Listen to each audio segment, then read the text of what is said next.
We see an expert to check up on our health. We see an expert to check up on our car. Why don't we do the same with our finances? Jump online and book a free personal financial health check with Jeff Bowman from Wealth by Design. Knowledge is power. Follow the link on edgeradioaustralia.com. Design a future for you and your children. Wealth by Design. I love this time every week. This fella comes in by the name of Jeff. He runs a little company called Wealth by Design, one of the best people you can possibly know. And quite frankly, it's always a fun show. Always enjoy myself. Great to see you, Jeff Bowman. Very good to be here, young Aaron. Hey, Thanks mate. for the kind invitation. I love when you say young Aaron. I mean, it's not true, but I'll take it. I'll take it every day. Take it every day, big fella. You always Yeah. bring a great guest in, mate. So, how are you before we jump into our... Very well, thanks. Yes, we've had a cracking week. Good to hear. All right. Amazing how quickly it goes. Flies by, doesn't it? Busy people, Yeah. give something to a busy person to get it done. You know the story. I've heard stories. Yeah, so we've got a very exciting guest today, Aaron. I'm We've been looking forward to this one. Yeah. Been booked in for 6 weeks. 6 weeks. Finally here today. Flew Oh. in, got in at 2:00 this morning. Yeah, booked Looking us fresh in. as a daisy. I'll tell you right now, doing very well indeed. We have, yeah. So so it's all about property today. Okay. Boutique property, quality property advice and strategies. And we have the fabulous Mia Shilkin from Mia Shilkin Property Investment Strategies. And welcome today, Mia. Lovely to see you. And it's been a while. It has. Thank you, Jeff. It's an honour and a pleasure. Thank you, Aaron. Very good to be here absolutely. on the couch. Wonderful to have you here. Had a little conversation before we went on air, and I think we're pretty well aligned on a lot of I think things. so. Let's face it. Definitely. You're so my spirit animal. Oh, I like it. I've been called an animal many times in different contexts, sadly. But never mind. Yeah, it's the first time I saw Mia was actually at a convention here in Perth. was. Yeah, Right. and there was a bit of activity in the handbag, and I thought, what's going on there? And there was this little puppy dog in there. Oh, really? Yeah. Okay. Yeah, Beatrice. so very animal lover. The famous Beatrice. Yeah. Okay. Yeah. So what kind of dog is Beatrice? Well, she's an old lady in a dog costume, Okay. but she's a Pomeranian. Pomeranian. So she does fit in a She handbag. certainly does. There you go. There you go. Yeah. Very well dressed indeed. A nice handbag, I'm quite sure. Loves a good expo. There Yeah. we go. Now, here's the thing. We're jumping and we're going to talk about property. We're going to Yeah. talk about strategy. Right? Yeah. The first thing we talk about is a dog in a handbag. Makes sense to us. Yeah, It's a good strategy. you got to How throw we it roll out it. there. Yeah. That was I think that was an NDIS property convention I met you at first. Yeah, it was one. the Disability Expo. That's Yeah, right. that's right. Yeah. So because we could sort of touch on that today because it's about high yields, good yields, solid yields for property investing, et cetera, et cetera. But what I love about today is that Wealth by Design is sort of, as you know, we're in the money business. Yes. And property is, well, it's one of the four big asset classes in a $550 trillion global market. Oh, it's a big number. And and the biggest issue with property for us has always been that finding very genuine sort of advice in a very conflicted industry. And I've told the story before about those White Shoe Brigade guys from the Gold Coast I love how you put that. that used to bloody come over here and flog land from door-to-door salesmen that flogged it sort of flooded at high tide. And you go, well, it can't be a good deal. But these poor people only found out it was a bad deal after it flooded at high tide. Yeah, funny that. And so it's a great wealth accumulating asset, but God, you've got to get the right advice. So you're the girl that's going to tell us all about why Casa investment strategies are so critical to people getting on the right track when it comes to impartial, independent advice as a truly genuine wealth building strategy when you mix it up with the other asset classes, which of course are shares, property, cash, Diversification. fixed interest investments, which is all about the blended diversification. So Mia, once again, thanks for coming and tell us how you got started and why you got started and why your brand of advice is so critical to a sophisticated investor market. Well, I'm a little biased, but Of course. I will give you the tea. So a very long time ago. I worked in human services. I worked in many different capacities as a counsellor, support worker, but I really wanted to help people who want to help themselves. So what I decided was I wanted to get into real estate because I love property, I love design, and I thought that was a fantastic way to be able to help people and actually have an outcome, because sometimes in the counselling world, especially many, many, many years ago, there was kind of a revolving door where people were just, they weren't healing, they were just wanting to be heard. And it felt like there wasn't a solution. So I wanted to help people who wanted to help themselves, and I thought real estate was the way to do it. It only took me a few short years to realise that most real estate agents at that time didn't have the same mindset. So your mindset, straight up, right? You've very clearly got a creative mind. Right? Thank you. It's absolutely a compliment, I might add. And I think that a lot of real estate agents aren't creative. They look at, very much as a cold facts and figures, this is the deal, whatever. I think in this kind of industry, you need to be creative to get the best for everyone. I'm a big believer in everyone involved can be a winner out of a situation. There doesn't have to be a winner and a loser in a financial transaction rather. So, I think if you look at it differently with that mindset, and probably comes from your past, quite frankly. I think also, thank you for that, but I think also it's about what your priority is and about whether your back pocket or the client's back pocket is number one on your priority list. And that makes makes a huge difference. And what I just discovered over and over again in that time, a few short years, that it just wasn't the case. There was a lot of training and leaning towards this is how we do this, but it wasn't about what the clients wanted. Right. And I remember being told at one point when this beautiful lady was coming to write an offer on a house, I was told if she doesn't ask for a building and pest inspection, don't say anything. Really? And I just, and there's a whole other story. Lying through omission. We've talked about this. We certainly have. It literally is. Exactly right. Yeah. We have a duty of care when we're supporting people, whether we're representing the seller or not. And that was a very uncomfortable situation for me. And I didn't obey. But then, of course, I got in trouble at the other end and there was and I just realised that it wasn't quite what I thought it was. And then a friend of mine said to me, I've met this man. He's very into the whole Mother Teresa helping everybody thing, same as you, and he only works with investors. Right. And I was like, no, I'm done with property. Thank you. I'm done. But I agreed and I went to meet this person and I was very impressed about not being sold to. Right. And he wasn't there in a swanky suit. He was just there, well dressed, but not showing off. And he didn't try and sell me on his company. And I went on to work for them for an extended period of time. But I think, all good intentions start out a certain way. Yep. And sometimes just as businesses grow, their priorities shift. Sure. And sometimes, if the people that are working with them don't come along for the ride, then we have to have a parting of ways. Got to pivot, right? We've got to pivot, exactly. Yeah, and I tend to think this is something I'll say till the cows come home. The thing I absolutely love about Wealth by Design is kind of what you've just said here about the fact that it brings so many businesses together who have one fundamental thing that is right across the board, ethics, right?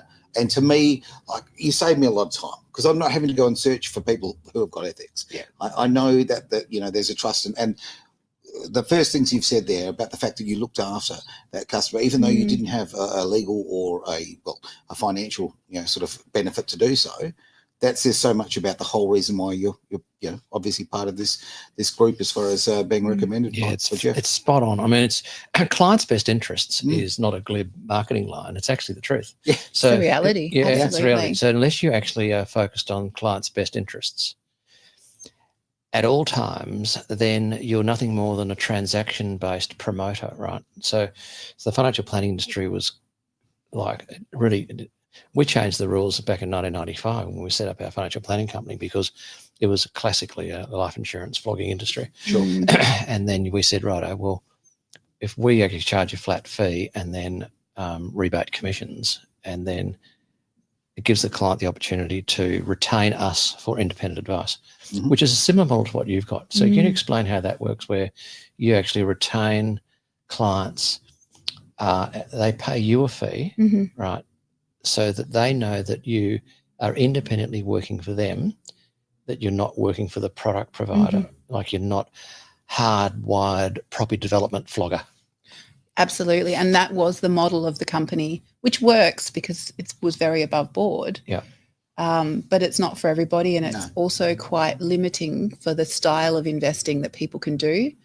And I also realised from my time that sometimes when people come to us, they're not ready for that property, even though they're there because they need a new property. Okay. They've got current situation that they need to sort out. They might have an already existing portfolio that's not doing what it could or should be doing, or they may not be in a position to purchase more property, but it could be because their already existing portfolio is stopping them from doing so, and they need to sort that out.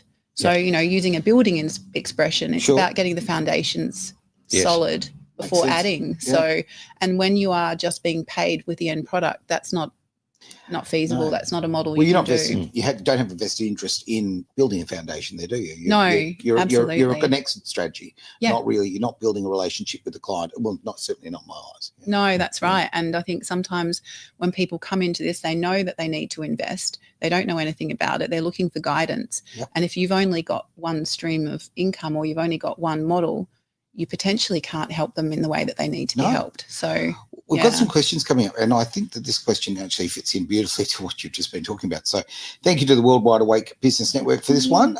Now, Mia, do you have a particular demographic that you prefer to work with or attract? Oh, that's a good question. And there are so many answers to that. And this is a before evening show, so I need to be a bit PG. Oh, no, you don't. Okay, well, I do have a asshole policy. Right, okay. I like that. It's a great policy to have. It is a great policy to have. I guess who I attract are people who know they need to do something, they want the advice, they're not coming to me with a preconceived idea. I work with a lot of people who perhaps your standard run-of-the-mill property person would just think were too hard basket. Okay. So people who are self-employed, entrepreneurs, people who've had financial challenges in the past, or they've had big life experiences that have shaken them up, and they think they're on a particular financial path, and then life happens. But my demographic find me. I know that's a bit woo-woo. No, it's not woo-woo at all, actually, and it kind of flows on a little bit to this next question. And thank you, Lisa, for this question that's come through. What is your number one mistake that you see? Because, people are attracted to you, because they've got issues. They've got a mistake. They've probably made mistakes in the past, so they've got something different about them. So is this something that really stands out as a mistake that people make? Definitely. And also there's a lot of noise in the market. And like you touched on earlier, if there is a vested interest that can direct some people to where the client needs to go, regardless of what the client needs. But the common mistake that I see is looking at the property first before you've got your strategy, and before you know if you're investment ready. Because what happens if you fall in love? Oh, you fall in love and you go, oh, I love that one. This happened to me once, actually. I just fell over this property. I had no actually intention of buying anything at this stage. It was to live in, it wasn't for an investment. And I fell in love. And I had to get very creative with the finances to make it work. And it became ridiculously complicated. Whereas if I'd come in with a plan, it actually would have come off in a far smoother sort of process, Well, it's like dating as well, Aaron. They say that you write a list of all of the attributes that you want in somebody, and then when you meet them, if they fall outside that, you know that you don't continue along that path. And property choice is very similar. You need to write your list or have your strategy, which is the same kind of thing. And if a property comes up and it doesn't fit into that, you do not swipe right. Yeah, I like that. And that's why strategy is such a key. Well, it's a key part of your business name, right? It is. You just got to nail the strategy down. So you as part of your fee, sort of go and negotiate with a potential vendor for a particular client and sort of try and get the best price. I'm sure I read somewhere where you'd save someone a fortune on a property somewhere where you just negotiated like 40 grand less off the asking price for one of your clients. 60, right. Oh, details. 60, detail, yeah. So, what was this, over $1 million or something you got? Yeah. And that is just, it's just like incredibly valuable service. So It really yeah, is. yeah. Interesting. A comment's come in that she's referring to your comment before about. I find this it's coming through our YouTube page, so it hasn't got a name on it. But thank you for the question. Now, is it typically men or women that behave like assholes? No, it's typically assholes. That's it. Beautifully answered. No way. I love that. I love Nobody has the run on that. that. Oh, we've all got the capability to go there. Totally. Right? Yeah. Yeah. No doubt about it. It's always great to have a question. I love the interaction. I think Good it's really question. Cool. Yeah, it's true though. Yeah, okay, that's cool. But because you're looking at clients who are probably a little bit different and don't fit in the norm, Yeah. you know, that does open you up to. I mean, the different stories, the different experiences. You'd have people who had bad experiences or have found themselves in bad credit spots, or not Yes. by their own Absolutely. bad choices, all of that kind of thing. So, yeah, again, you have to get in there and this is where the cookie cutter approach doesn't work, where you've got to have the personal service, right? Yeah, absolutely. Because you have to look at where that person is at Mhm. and help them with how will best benefit them. And that's Agreed. why it's about being strategic and flexible and doing what is needed for that particular client. Sure. Not going, okay, this is my process, A, B, C, D, this is where we're at. Yeah, it is. It's not a one size fits all by No. any stretch of the imagination. Okay, so capital growth and yield. Yes. Okay, so is it fair to say that as people are getting older investors are chasing more yield than they are growth because they're about to retire and they really want income more than they want capital growth? Is that an area that sort of comes into your scope at all for the older types of clients that are in their 50s and 60s?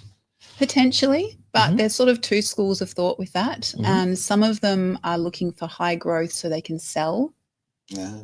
at some point, and others are looking for the higher yields because they want to pay it off and not sell. Yes. So it really Horses does. for courses once again. Absolutely. It depends Look at the strategy. what Yeah. their strategy Dig down is. on the detail. I mean, it Yeah. becomes a little bit of a broken record in a way, strategy, because, it's even when people talk about hotspots and they talk about, but just because a property is in a hotspot for you doesn't mean it's going to be a hotspot for you, Jeff, because you've That's right. got a different strategy to Aaron.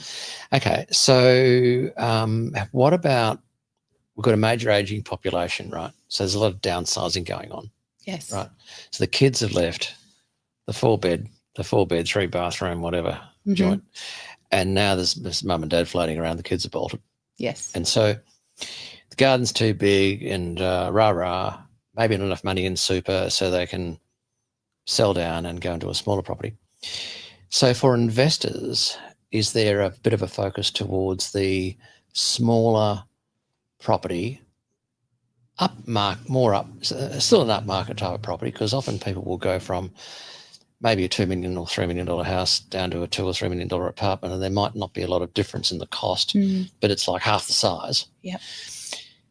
And because the exponential growth curve on the aging population is frightening, and there's this $3 trillion, I read the other day, of transfer of wealth going to be happening over the next, in Australia, like over the next 15 years. It's outrageous because the crew getting old. Well, boomers. At a greater rate. Yeah, the that's boomers it, are letting yeah. it. And so that must have some sort of effect on property selection for developers and for potential investors of yours, I would have thought. Yeah, it's what their end goal is. Yeah, okay. Where they want to be, and do they want to invest in this property now? Yeah. Because when people start with a conversation like, we want to invest and one day we may live in it, straight away you Sure. need to take a step back and have a bit more of a chat about really what the goals and Sure. needs are, Yep. because that's sometimes a conflict of interest, looking for something to live in that might want to be an investment later. So it's about getting that really clear as Yep. well. Yep. But yeah, there is a little bit of downsizing going on, quite a lot.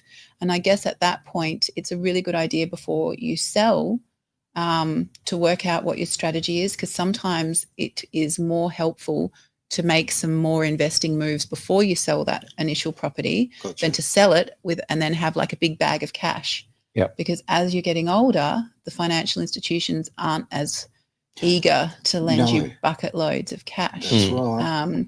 But if you have an asset that you can leverage off before you sell it, then, and this is not, as I said, not a one size fits all. And it's definitely something that needs to be talked about with a very intelligent and ethical broker, or a very intelligent and ethical property strategist. Yes. Or both. But yeah, it's about making sure that your choices benefit you and not the people who are guiding you. Yeah. Yeah, so true. Yeah. With a superannuation point of view, I want to ask about that, because I've been a lot of people getting to that magic 60 and want to avoid the 67 situation of being dependent on the government schemes. Like a lot of people, are they looking at putting these assets into super so that they've got that nest egg at 60? Is that are you finding that a trend in the investments?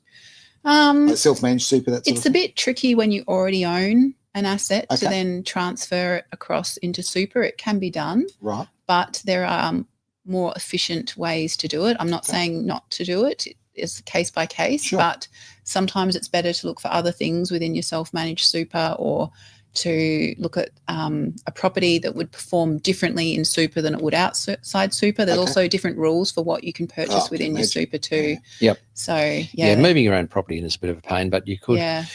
It is a bloody good question, because super is a tax structure, as we know, and it's essentially tax-free for the first $2 million as far as income and capital gains tax after you hit 60 and your preservation. Well, you just lose so much in tax. I mean, it's painful. It absolutely hurts. And to find an efficient way to max it, because when look, we all want to retire comfortably. Okay, we don't want to struggle. And if you can save such a massive amount, I mean, the tax, no matter what tax level you fit into, it's all a lot of money. It's all a big chunk. So yeah, I can imagine. I never used to look at it this way. I used to look at building assets as far as having those there, so later I would sell them and that would be the money that I would use. Well, as I've grown older and that target, or that point of 60 is getting closer and closer, your ideas change. And you start to think, okay, maybe I should be buying things that I can place in self-managed super, or manage it that And way. look, in that instance, if you did have a property outside of your super in your own name, and you wanted to put it into super, you would need to weigh up the costs and benefits of doing it. Okay. Because there would definitely be a cost involved, but then you have to weigh up the benefit as to whether that would outweigh the cost. And because it's a financial services product, a super fund, it would be mainly advisors that would be suggesting to their clients how they go about it, and then you facilitate the Absolutely. I don't give advice on that. But and look, part of why I created the concierge service at Mia Casa Property Investment Strategy was because I wanted clients to be able to pay once off and then be able to come back for as much advice as they needed, and included in that is meetings with a financial planner who's unbiased and is also educated with property. And that is the advice that they act on. So I facilitate that, get the right advisors to well, this is the to thing. give the advice. This is a conversation about we have got knowledge about, but ultimately, yes, go see a financial advisor. Absolutely. This is not financial and advice. The right financial advisor. Spot on. Yeah. Great point. Very good. I want to get back to yield. Don't we all? Got to get the yield happening. So, I mean, what is a typical net yield on a residential investment property that you'd be helping your clients out with these days? That's a multifaceted answer, Jeff. Oh, yeah, but give us an idea. Okay. So if we look at equities, right? Yes. You work on about 4%. Yep. Ish. Add back franking credits, you might get 5.5 ish. And so how does that sort of fit with the property yields that your guys are getting net? It does depend what style of investment you're looking at. So I have anything from in the 3.5 nets to well above that if it's a more aggressive or complex investment. You did speak a minute ago about the NDIS, specialist disability accommodation properties, and high yields, more complex, not for everybody. But a really good investment for both sides of the fence if it works. But yeah, the yields just in your general standard, look, gross, we're looking anything up to sort of 7%. but then you obviously have to factor in all your costs and expenses and things. Sure. But yeah, when you're looking at the high yields, you can get a lot more out of it. But what is it? High risk, high reward. So you've got to factor that in as well. I think there's still a fair bit of that. Okay, so once again, with the disparity, there's a disparity at the moment in the younger generation not being able to afford to buy property, right? So you come across those. All the avocado. Damn that toast. I know. It's got to smash itself. It does.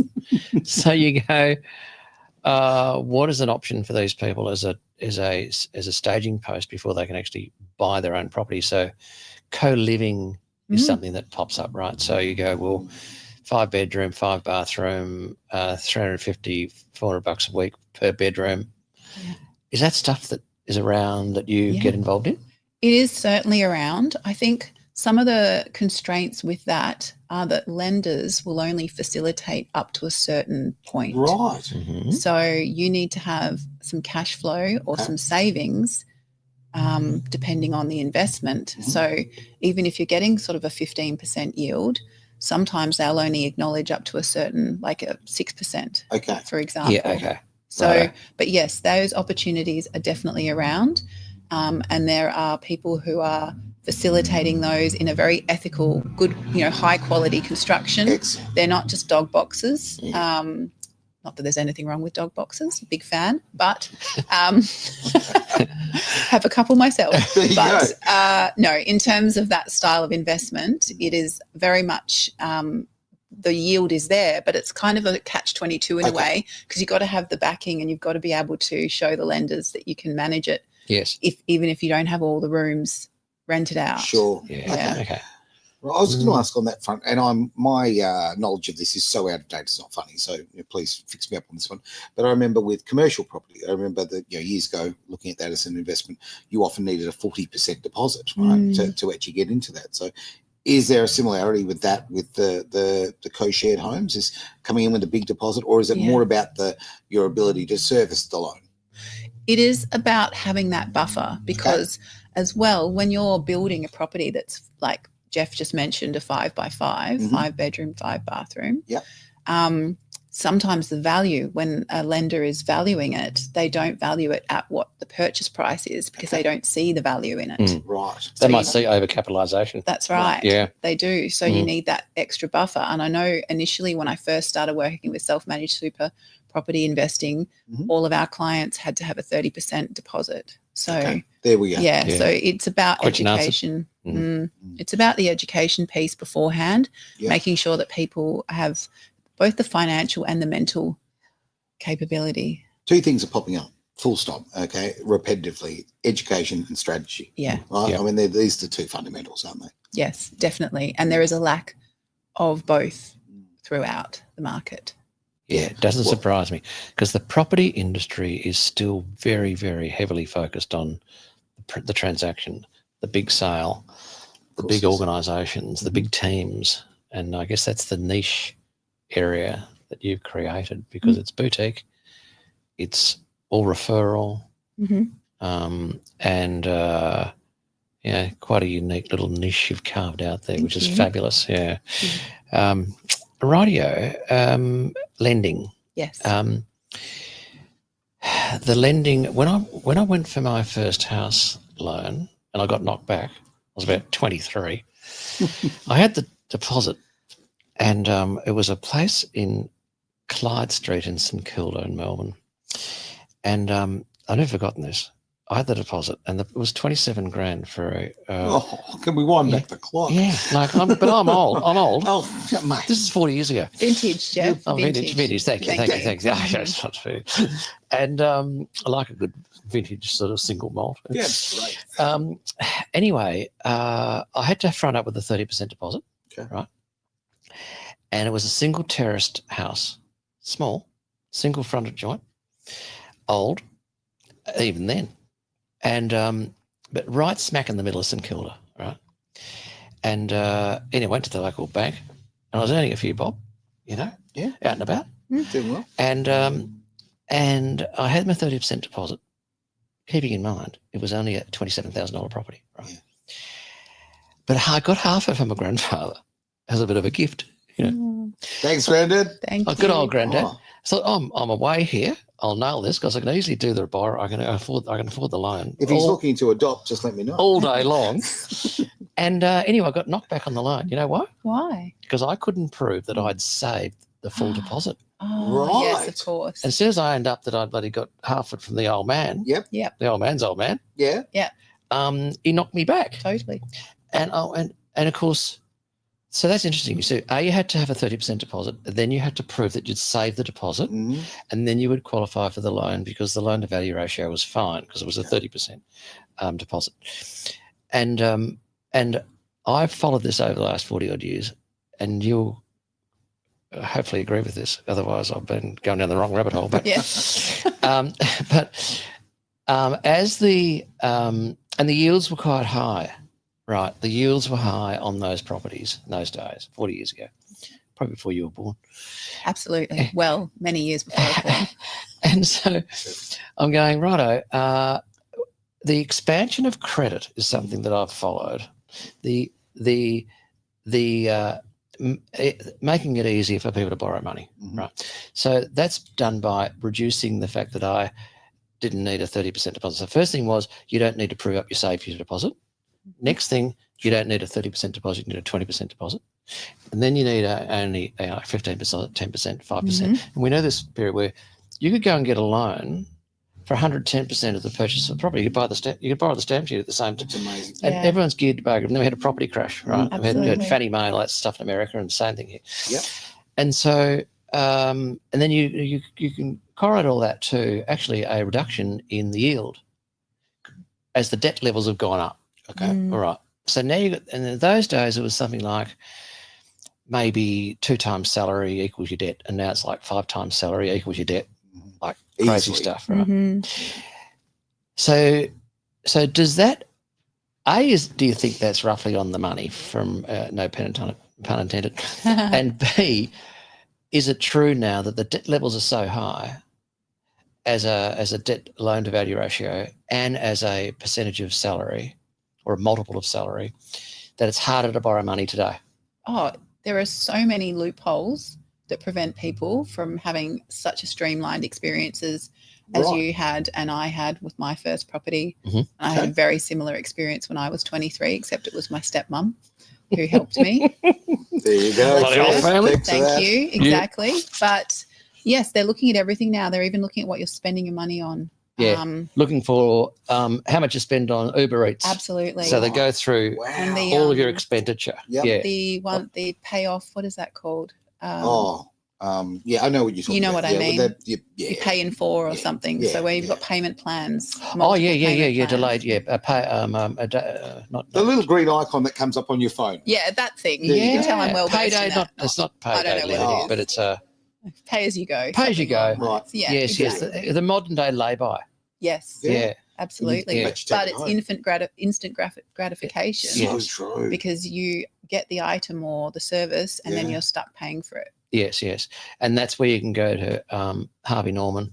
Are they still around? Yeah, Yeah, still yeah, right. definitely. there. Just, yep. Just I was going to say Archie Martin's. I think that's where's going to be an old one. Archie's gone. Archie Martin Vox.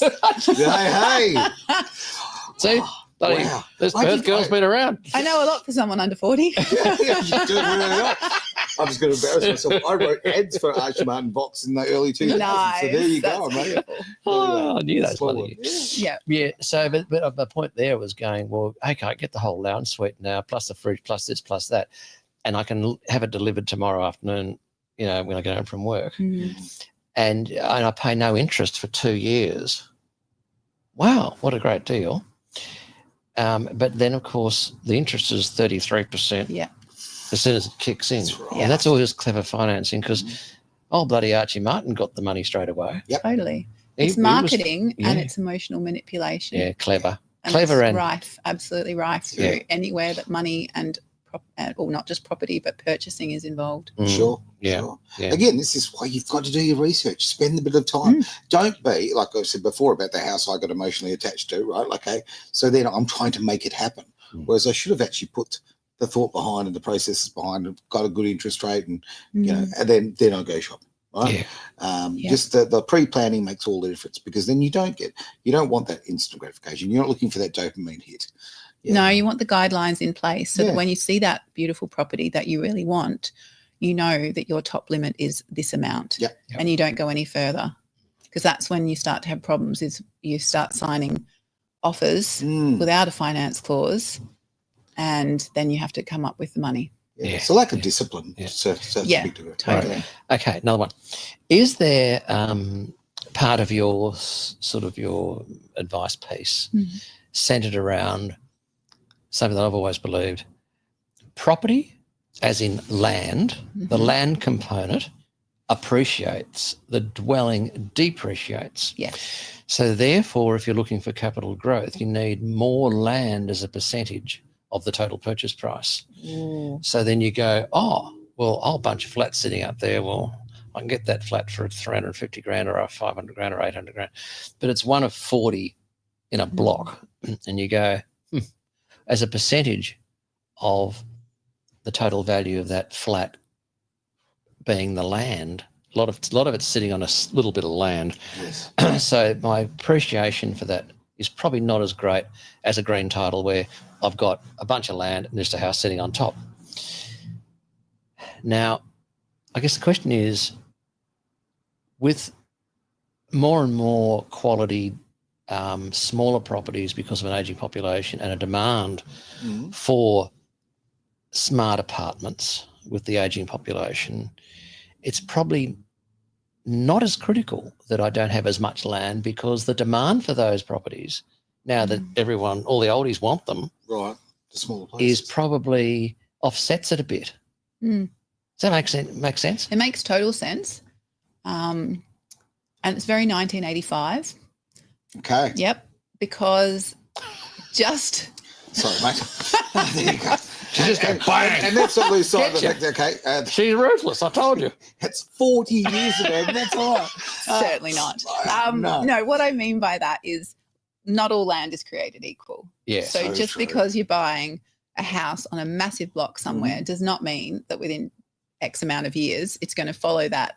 What we all knew, basically, and I've said this to you before when we've chatted, it used to be that you could throw a dart at a dartboard with a map of the country on it, and anywhere the dart landed, if you bought yourself a big block somewhere, in time you'd get, the returns that property doubles in 10 years, et cetera, et cetera. Yep. However, a really well-chosen smaller property can definitely outperform a larger property in a lower growth area. Yeah. It's very much about your location. I've noticed this myself lately, and I'm certainly no property expert, but I'm a guy at that stage of life of the downsizing. Okay, I'm very, very, very busy. I don't have an opportunity or time to be working on a property and doing all the bits that you need to. Yeah. So I'm looking at the small places, and the growth that I've seen in the last 2 years. Oh my word, just amazing. So and percentage-wise, some of these smaller places are just.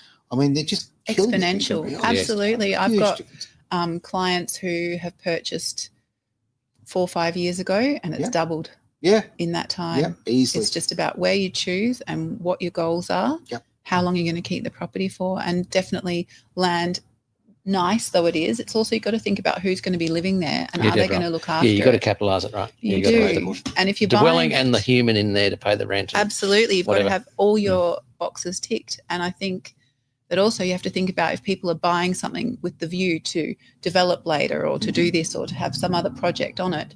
While you're doing that, are your tenants going to be living in a construction site? Probably not. So you have to take into consideration what's actually going to be happening there while you're good point. going forward with your project. Very good point. And can you afford to have nobody there for 18 months while you build, which stretches out to 2 years? That's right. You're carrying a lot of debt right there, right? Yeah. You're still having to pay for it. That's right. Infilling's a big thing now, isn't it? Massive. The old quarter acre block. Right? Oh, yeah. My God, they're being cut up pretty quickly. I don't think they know what they are anymore. They're putting they are putting houses